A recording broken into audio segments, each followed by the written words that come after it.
Hello student, তোমরা যারা ক্যালকাটা ইউনিভার্সিটির আন্ডারে কলেজের ছাত্রছাত্রী আছো এবং তোমাদের সেকেন্ড সেমিস্টারে ইতিহাসের পাস কোর্সে সাপ্লি আছে, তোমাদের জন্য আজকের ক্লাসটা খুবই গুরুত্বপূর্ণ।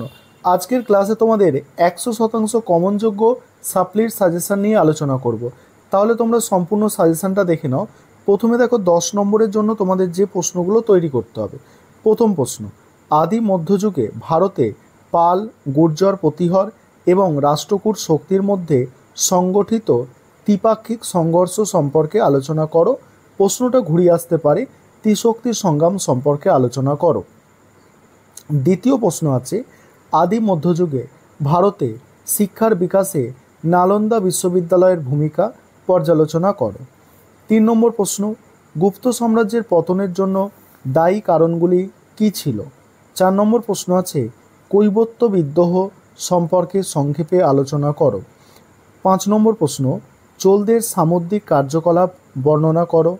6 নম্বর প্রশ্ন আছে, শশাঙ্কের অধীনে একটি আঞ্চলিক শক্তি হিসাবে গৌড়ের উত্থান ব্যাখ্যা করো। তারপরে দেখো 7 নম্বর প্রশ্ন। 7 নম্বর হচ্ছে, গুপ্ত যুগকে প্রাচীন ভারতের সুবর্ণযুগ বলা হয় কেন? 8 নম্বর প্রশ্ন হচ্ছে, রাজপুত রাজ্যগুলির উত্থানের সম্ভাব্য কারণগুলি আলোচনা করো। 9 নম্বর প্রশ্ন, একাদশ শতকে গজনির আক্রমণের কারণ ও ফলাফল আলোচনা করো। এখানে তোমাদের আমি 10 নম্বরে 9টা প্রশ্ন বললাম, তার মধ্যে থেকে প্রথম 6টা প্রশ্ন তোমাদের জন্য মোস্ট ইম্পর্টেন্ট। এবার 5 নম্বরের প্রশ্নগুলো যেগুলো তৈরি করতে হবে দেখো। তার আগে একটা বিষয় তোমাদের বলবো, তোমাদের সাপ্লির স্টাডি মেটেরিয়াল তৈরি করা হয়েছে, অর্থাৎ পিডিএফ নোটস তৈরি করা হয়েছে।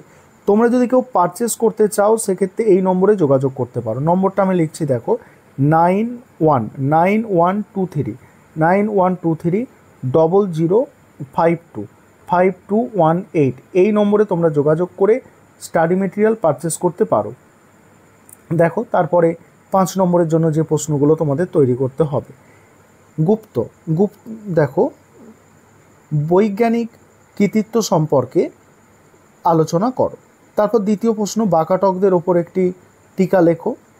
তারপরের প্রশ্ন আছে দেখো, হর্ষচরিতের ওপর একটি সংক্ষিপ্ত টিকা। বাংলার মৎস্যন্যায় বলতে কী বোঝো? তারপরে আছে, পাল সেন যুগের সাংস্কৃতিক জীবন সম্পর্কে বিবরণ দাও। পরে আছে, দ্বিতীয় পুলকেশীর কৃতিত্ব বর্ণনা করো। তারপরে আছে, আদি মধ্যযুগে ভারতে গিল্ড এর গুরুত্ব আলোচনা করো। নেক্সট আছে, চোলদের স্থানীয় স্বায়ত্তশাসন সম্পর্কে একটি টিকা লেখো।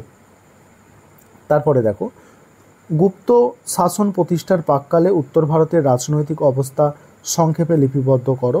তারপরে সমুদ্রগুপ্তের ব্যক্তিগত গুণাবলী সংক্ষেপে আলোচনা করো। নেক্সট আছে, পশ্বভূতি বংশের শ্রেষ্ঠ শাসক কে ছিলেন? শশাঙ্কের সাথে তার সংঘাতের কারণ উল্লেখ করো। পরের প্রশ্ন, পল্লব স্থাপত্য ভাস্কর্যের ওপর সংক্ষিপ্ত নিবন্ধ লেখো। নেক্সট আছে, পাল বংশের শাসনের অব্যাহতির পূর্বে বাংলাদেশের অবস্থা উল্লেখ করো। তারপরে প্রশ্ন, আরবদের সিন্ধু বিজয়ের তাৎপর্য লেখো। তারপরে আছে দেখো, তরাইনের দ্বিতীয় যুদ্ধকে ভারতের ইতিহাসে একটি গুরুত্বপূর্ণ সন্ধিক্ষণ কেন মনে করা হয়? এই হচ্ছে তোমাদের সম্পূর্ণ সাজেশান। এখানে আমি তোমাদের 5 নম্বরের প্রশ্ন 15টা বলেছি, তবে প্রথম 8 থেকে 10টা প্রশ্ন সব থেকে গুরুত্বপূর্ণ।